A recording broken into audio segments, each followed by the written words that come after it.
Confetti falls. The Lombardi Trophy is hoisted into the air. The Seattle Seahawks have just reached the absolute pinnacle of professional football, conquering the New England Patriots to win Super Bowl LX.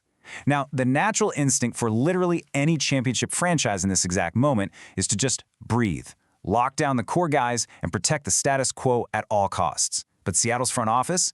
They are actively tearing up the championship script. Instead of resting on their laurels and enjoying the victory lap, they are diving headfirst into one of the most volatile, high-stakes roster revolutions in modern NFL history. We're talking about handing out unprecedented historic contracts, taking on incredibly controversial behavioral gambles, and exposing some terrifyingly raw depth out there on the field. Today, we are breaking down the cinematic intensity of Seattle's offseason.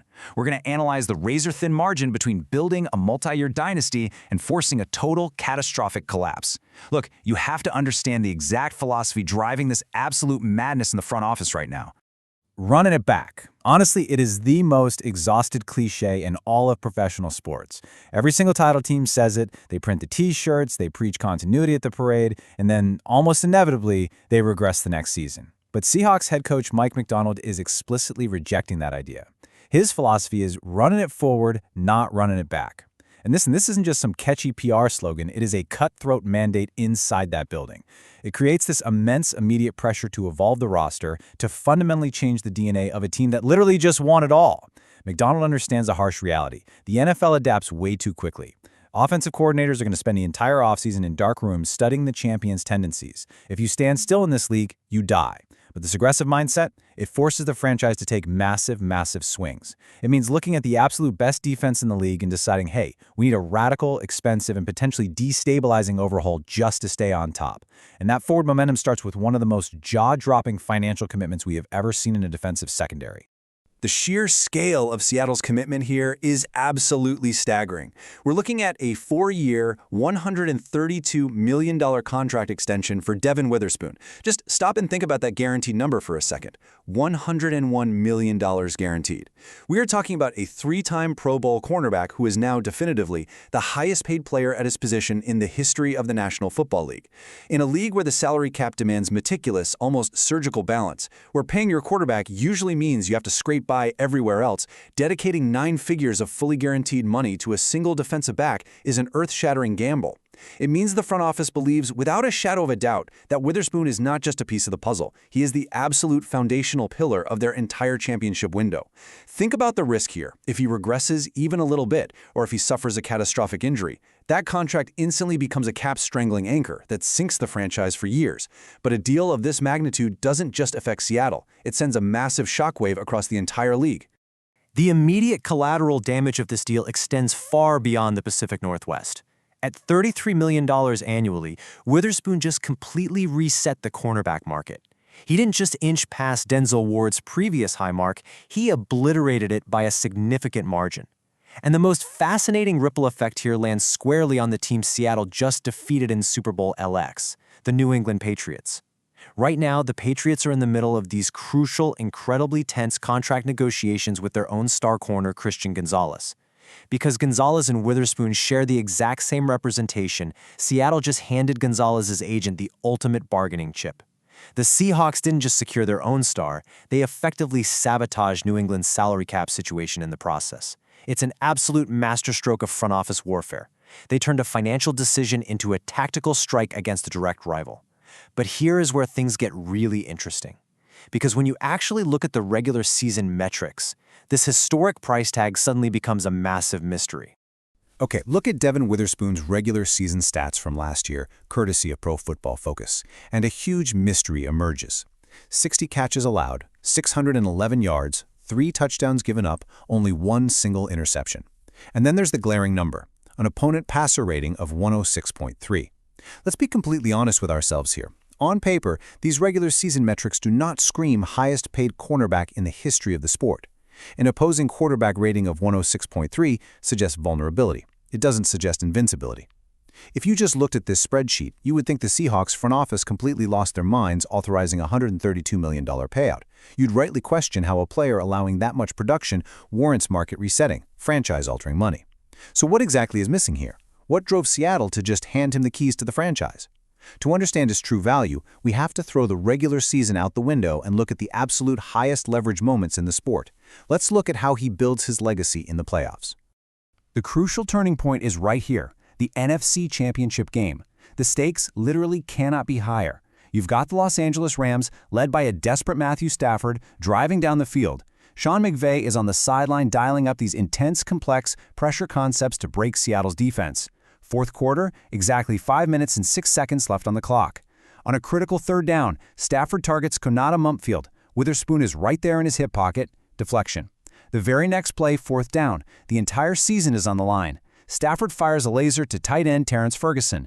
And once again, Witherspoon is there, playing with absolute top intent. Deflection.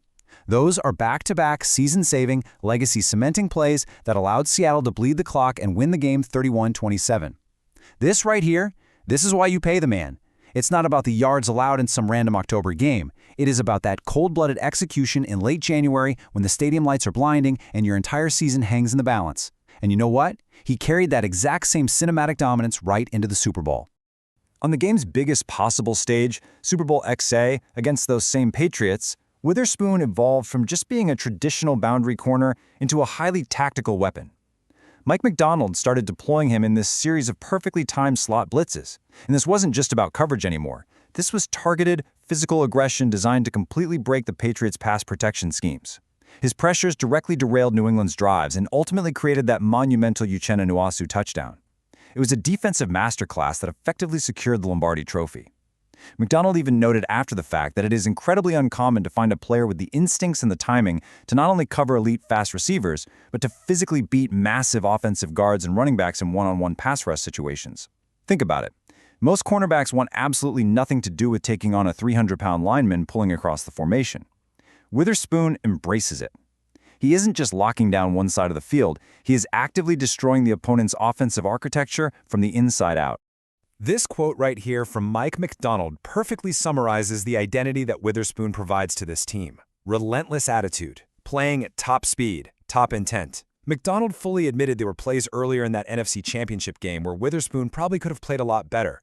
He got beat on a few routes early on. But his mentality, his ability to instantly forget the mistake, avoid that mental spiral that ruins so many players, and just attack the very next play with violent precision, that is what makes him special. Cornerback is without a doubt the most psychologically demanding position on the football field. You are entirely on an island out there. If you doubt yourself for even a fraction of a second, you get burned for a touchdown. Witherspoon never doubts. He is the high motor engine of the NFL's undisputed best defense. He's the physical embodiment of that running it forward mantra. But here's the catch. Maintaining a championship roster under the salary cap means you cannot pay everyone $132 million.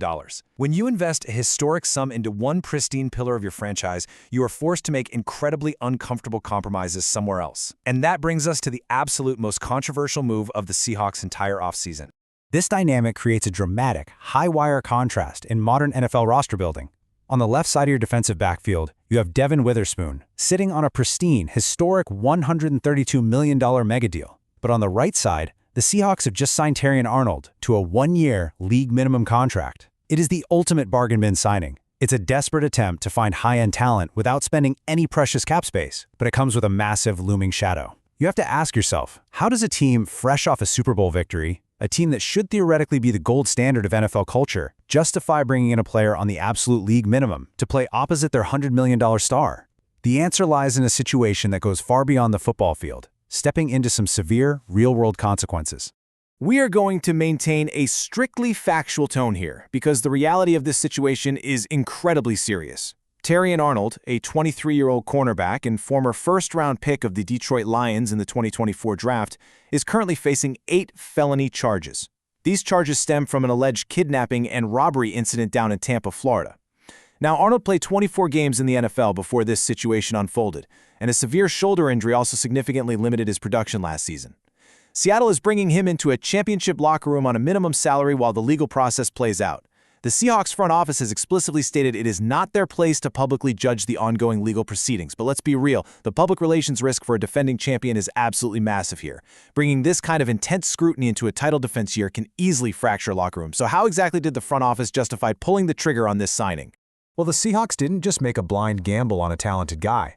They activated an extensive, highly insular network of Alabama connections to perform a deep background check. Defensive backs coach Carl Scott actually originally recruited Arnold to Alabama. Seattle's quarterback, Jalen Milroe, is a former college teammate and close friend. The front office even reached out to legendary former head coach Nick Saban and HaHa Clinton-Dix, who works in Alabama's player development program. Macdonald stated that the feedback from this tight-knit network was overwhelmingly positive. They brought Arnold in for a workout and had a very candid, serious sit-down conversation about expectations and behavior. Seattle is betting heavily that their established championship culture, combined with this highly specific pre-existing support system of former coaches and teammates, can manage the risk. They believe they have the infrastructure in the building to keep him focused. But beyond the background check, there is a very specific, tactical, on-field reason they wanted him in Seattle. On the field, the strategic fit is undeniably perfect. Before the off-field issues and the shoulder surgery, Arnold was a highly coveted, premier talent coming out of the draft. Through his short NFL stint, he already racked up 18 career pass breakups.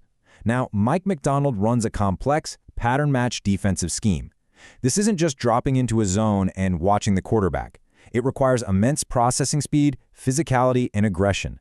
Pattern matching requires defensive backs to constantly read the receiver's route concepts on the fly and convert into man-to-man coverage post-snap.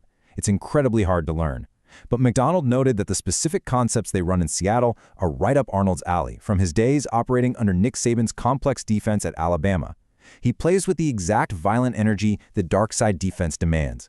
If, and it is a massive if, he is legally cleared and available to play, pairing his aggressive style opposite Witherspoon's instincts could theoretically create an impenetrable secondary. But while the front office plays high-stakes chess with these contracts and legal gambles, the actual product on the field just received a brutal reality check. Let's bring the narrative down from all that high-level front office drama to the gritty reality of the turf. The Seattle Seahawks took the field at Lumen Field for their preseason opener against the Dallas Cowboys. And yes, obviously, it is just preseason. Yes, the starters, including Devon Witherspoon, were resting safely on the sidelines in ball caps, but the result was a jarring 17-7 loss. The Seahawks were fundamentally dominated on both sides of the ball. They managed a meager 156 total yards of offense and just 76 passing yards all night. For a passionate fan base that is riding the high of a Super Bowl victory, expecting to see a deep, relentless roster that dominates top to bottom, this was a cold splash of water. It exposed a terrifying vulnerability that haunts literally every single championship team. When your roster is incredibly top-heavy because you are paying out historic mega deals to your stars, what happens to the depth underneath? When that depth was finally tested under the lights, the results were really alarming. The Dallas Cowboys' backup quarterbacks completely carved up the Seattle defense. Sam Howell casually went 8 of 12 for 94 yards and a touchdown, operating with a perfectly clean pocket and finding wide-open receivers. Joe Milton III came in and added another 107 passing yards and a touchdown of his own, just launching the ball with ease. An undrafted wide receiver, Camden Brown, he stole the absolute show, catching 3 passes for 62 yards and 2 touchdowns right over the heads of the backups. This vividly illustrates the hidden danger of running it forward with massive top-heavy contracts. The NFL salary cap dictates that if you pay one man $132 million, you have to rely on undrafted free agents and late-round picks practically everywhere else. If Witherspoon or another star tweaks a hamstring in Week 6, these are the depth players who have to step up, and against Dallas, they completely failed to answer the bell. But in the midst of that struggle, a few unheralded players actually stood their ground and fought back. Section 15. The unsung grinders, fighting for NFL survival. Let's look at the guys at the bottom of the roster. While the national headlines are always dominated by $100 million contracts and severe legal situations, the actual heartbeat of any NFL training camp is the players fighting for their professional lives. The preseason loss to Dallas was rough, sure, but it wasn't a total failure for everyone out there. First up is linebacker Tyrese Knight. And honestly, this is a story of incredible resilience. Around this exact time last year, Knight suffered severe MCL and meniscus injuries. That's the kind of complex knee trauma that routinely ends careers for fringe players. But fast forward to Saturday night, and he looked like he was shot out of a cannon. He had 4 tackles and a pass breakup in the first quarter alone. By the second quarter, 10 total tackles, 7 of them solo, and 2 pass breakups. He wasn't just on the field going through the motions, he was violent, reading plays instantly and aggressively stuffing the run. He perfectly embodied that dark side defense mentality. Knight proved that he isn't just recovering, he is back to prime form and ready to be a legitimate factor in the defensive rotation. Over on the offensive side of the ball, things were incredibly grim. The second and third string offensive linemen completely failed to generate any push at the line of scrimmage. They struggled significantly to maintain their blocks against a really fierce Dallas pass rush. But rookie guard Bo Stevens stood out as the lone bright spot in the trenches. When the players next to him were collapsing and giving up immediate pressure in the backfield, Stevens held his ground. He delivered a solid zone push to the outside to spring one of Seattle's longest runs of the entire night. More importantly, he looked highly efficient in pass protection, standing strong with a wide base and quickly picking up twisting defenders on stunts. Look, he wasn't perfect. He got beat a few times on the inside against some tough, veteran competition, but his physical resilience kept him in very serious contention for a roster spot on a line that desperately needs stability and depth. And finally, wide receiver Montorie Foster Jr. Listen, when your offensive line is crumbling and your running game is stalling out, your quarterbacks absolutely need a reliable, quick target who can create instant separation off the line of scrimmage. Foster proved to be exactly that guy. He started the game with a massive statement, catching a crisp 5-yard touchdown in incredibly tight red zone coverage on the very first drive. Throughout the night, he was the clear go-to target for both Drew Lock and Jalen Milroe. He finished with 5 vital receptions for 36 yards. Yes, he had a tough dropped pass from Milroe on a crucial down and a frustrating offside penalty that he's going to have to clean up in the film room, but he showed the single most vital trait for a depth receiver, the ability to create separation in incredibly tight windows. For an unsung grinder, fighting every single day for his NFL survival, Foster proved he can actually be trusted when the pocket is collapsing around him. So, when you step back and look at the entire picture, you see the true scale of the story here. This is the champion's high wire act. Maintaining an NFL dynasty is not about resting comfortably on your past achievements. It is about walking a razor's edge every single day. On one side, you're forced to authorize historic, market-resetting payouts to pristine pillars like Devon Witherspoon, just to guarantee elite, game-changing performance in those clutch playoff moments.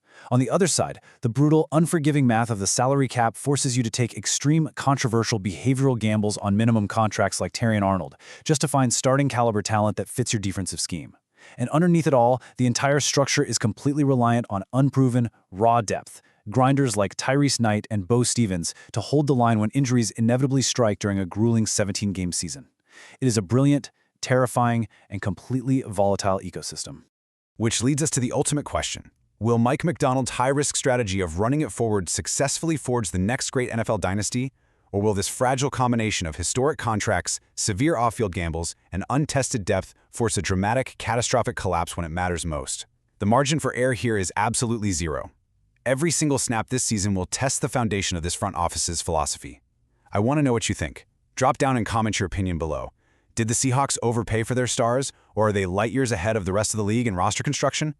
Make sure to subscribe to NFL Nexus, hit that like button, and become a member to support the channel so we can keep bringing you these deep dive explainers. Until next time, keep your eyes on the turf.